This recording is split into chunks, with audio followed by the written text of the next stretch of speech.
একদম ভিড়ের মধ্যে থাকি সবসময়। সবসময় আমাদের বাসায় হচ্ছে রাত 12টা, মানে 12টা 1টা, তারপরে হচ্ছে গাড়ি শব্দ, হিউজ শব্দ। তো এইরকম একটা জায়গায় যেখানে এই একপাশে নদী, সেখানে আমার মা তো বলছে যারা, আর এখানে একটা পাহাড়ি বলা যায় কিন্তু টিলা টিলা নট পাহাড়, তুই তো মাঠ রে জঙ্গল, টিলারে পাহাড়। সামনে এভারেস্ট, এভারেস্ট তোর সামনে, আর ওইটা সমুদ্র আটলান্টিক। আমরা সাগরের সাথে ঘুরছি। সাগরের সাথে ঘোরা হচ্ছে কল্পনার জগতে ঘোরা, কারণ সাগর এখানে এসেই সবার আগে ডিক্লেয়ার করে দিল যে আমরা এখন জঙ্গলে এসেছি। যদিও আমি জঙ্গলে কোনো গাছ খুঁজে পাচ্ছি না, আমরা পশু পাখি আছে অ্যাপারেন্টলি। আর এটা হচ্ছে সাগরের ভাষায় পাহাড়, যেটা বেসিক্যালি একটা টিলাও না। সাগর আর ছাগল একই ফ্রেমে।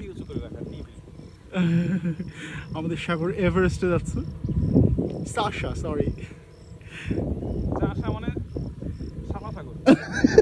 কাম অন ম্যান, আকাশের রংটা আজকে দেখার মতো।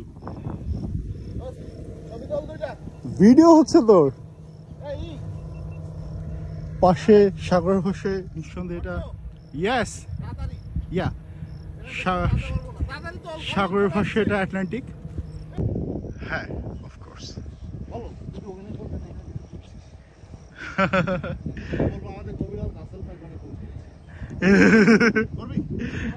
না না না, আমি তো ভাই ক্যামেরা না, অভিনেতা তুই।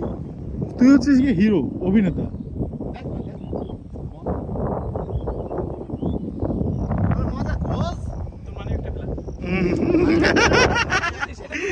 তুই কি কুত্তা নাকি যে ও মানি ব্যাগ ফেলে তুই খুঁজে বের করবি? আকান্দা প্ল্যান। আকান্দা?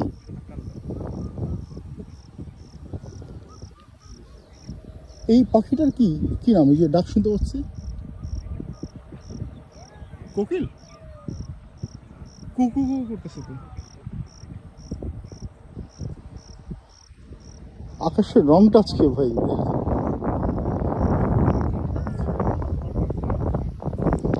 পা ভাঙার পর আমি প্রথম কোনো টিলা ধরনের জায়গায় উঠলাম। গত সপ্তাহে ছিলাম জঙ্গলে, আজকে টিলায়। এখন শুধু মরুভূমিতে যাওয়া বাকি।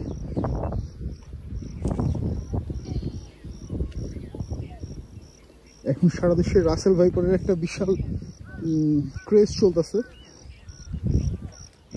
সো চলাফেরা করতে হচ্ছে একটু ভয় ভয়।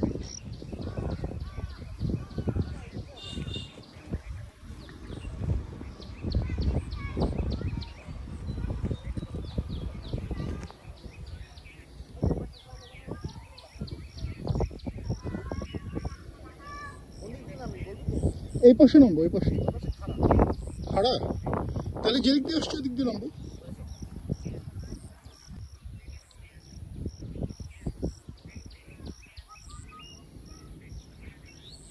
আমরা আসছি এই পাশ থেকে, আমরা নামছি এই পাশ থেকে, কারণ এই দিকটা মনে হয় নামা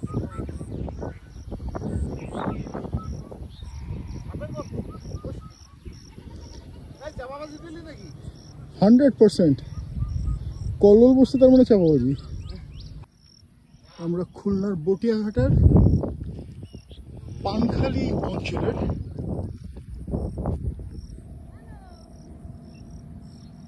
কাজিগাছা নদীর পাশে দারুণ এক জায়গায়।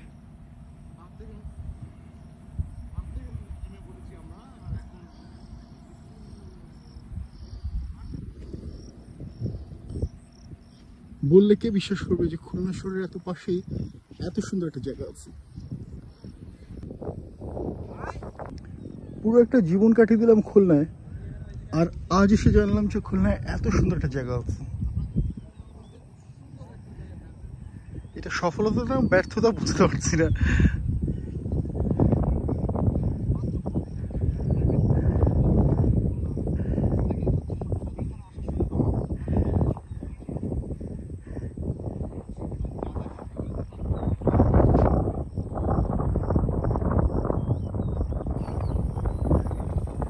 টিলাটাকে এখান থেকে ঢিপি মনে হচ্ছে, ঢিপিও মনে হচ্ছে না, আসলে খুবই ছোট, কিন্তু এটা সাগরের পাহাড়। আর সাগর এখন সাগরের জঙ্গলের মধ্যে হচ্ছে আমরা সবাই, যে জঙ্গলে কোনো গাছ নাই।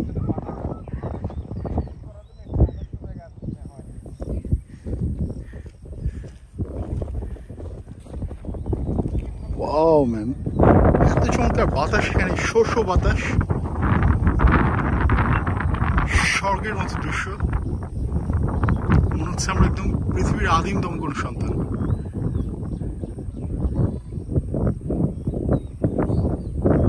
নৈসর্গিক কিন্তু স্বর্গের কাছে কাছে। সাগরের জঙ্গলের দুই বাঘ,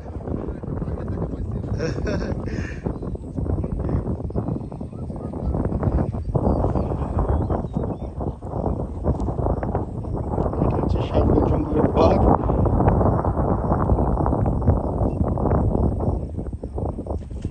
ওইটা হচ্ছে বাঘ।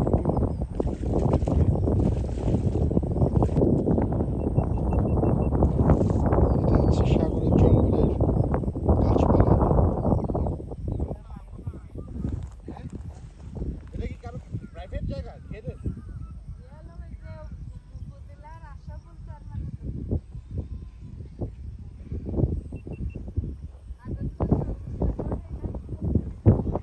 এখানে কি তরমুজের চাষ হয়? আলু? ক্যামেরার সামনে বলেন না। হ্যাঁ, ক্যামেরার সামনে বললে তো কোনো ক্ষতি নাই।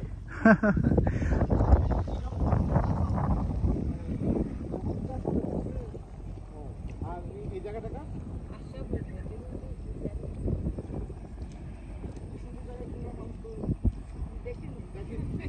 সত্যি আমরা এত বছর খুলনা থেকে এত সুন্দর জায়গা দেখিনি। কোথায়? হ্যাঁ হ্যাঁ হ্যাঁ, আচ্ছা ওই টিলার ওই পাশে যে ঘরটা। আচ্ছা আচ্ছা আচ্ছা।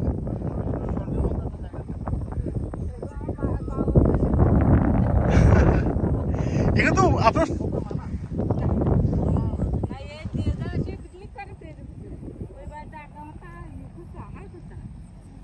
আমরা এখানে পিকনিক করতে আসবো। আপনি থাকেন সাথে। দূরে তিনটে স্থাপনা দেখা যাচ্ছে একসাথে। ওটা হচ্ছে দাকপ চুনকুড়ি, ওখানে একটা গ্যাস কোম্পানি। আমরা এটা অনেকক্ষণ ধরে ভাবছিলাম যে ওটা জাহাজ নাকি, অবশেষে জানা গেল স্থানীয় এই মহিলার কারণে। এখানে এত সুন্দর ঠান্ডা একটা বাতাস, যেতেই মন চাচ্ছে না।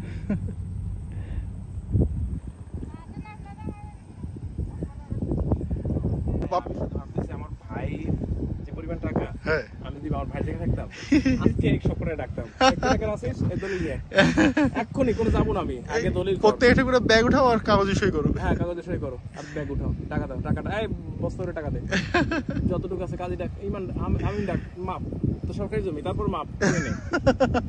সরকারি জমি না, তুই যে চেয়ারম্যানের জমি বললো। ও বাট সিরিয়াসলি ম্যাম,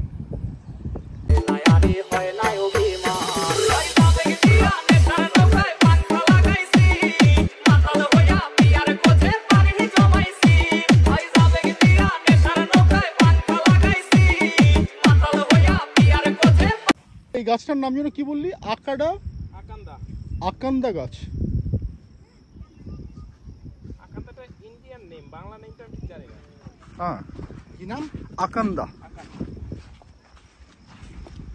আমার মনে হচ্ছে আমরা আখাম্বা থেকে কোনো কথা আমি বলবো না। আখান্ডা গাছের ফুল।